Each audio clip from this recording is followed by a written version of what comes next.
Hello friends, நம்ம இன்னைக்கு cauliflower bajji தான் செய்ய போகிறோம். இந்த வீடியோ பிடிச்சிருந்தா லைக் அண்ட் ஷேர், சப்ஸ்கிரைப் பண்ணுங்கள். வாங்க வீடியோக்குள்ளே போகலாம்.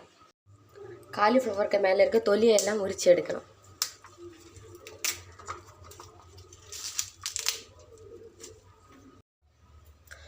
தொலியை உரித்த பிறகு சின்ன சின்னதாக கட் பண்ணி எடுக்கணும் ஒவ்வொரு இதெல்லாம்.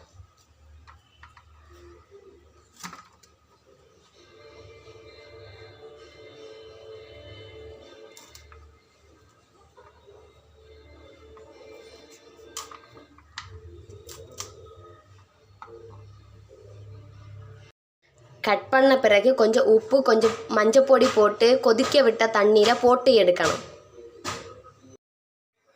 சுடு தண்ணியில் போட்டு எடுத்தாச்சு. இனி நம்ம மாவு ரெடி பண்ண போகலாம். மாவை தட்டணும்.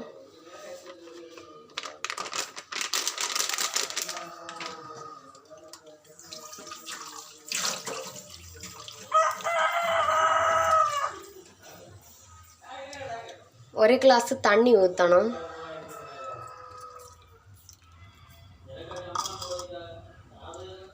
இதை நல்லா பிசையணும். நல்லா பிசைஞ்சு எடுக்கணும்.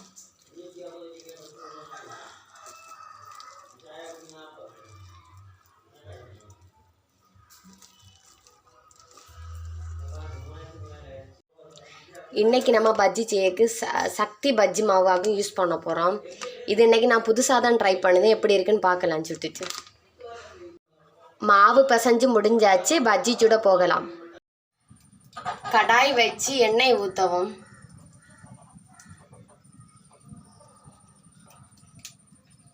காலிஃப்ளவரை எடுத்து மாவில் நல்லா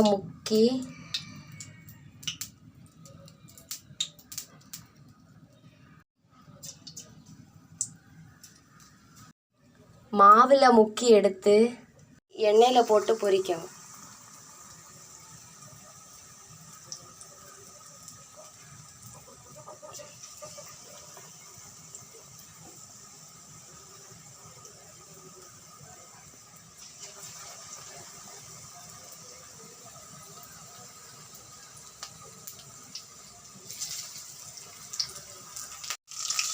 ஒரு மறித்து போடணும்.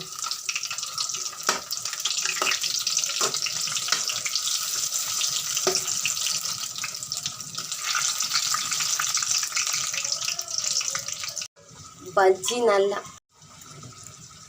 நல்லா பொரிஞ்சு வந்து தெனி எடுத்து பிளேட்டில் மாற்றி வைக்கவும்.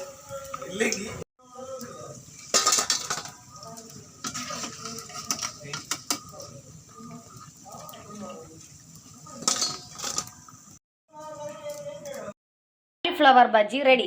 வாங்க அண்ணாட்ட கொடுத்து எப்படி இருக்குன்னு பார்ப்போம் டேஸ்ட்டு. அண்ணா, காலிஃப்ளவர் பஜ்ஜி எப்படி இருக்குன்னு பாரு. எப்படிண்ணா இருக்கு?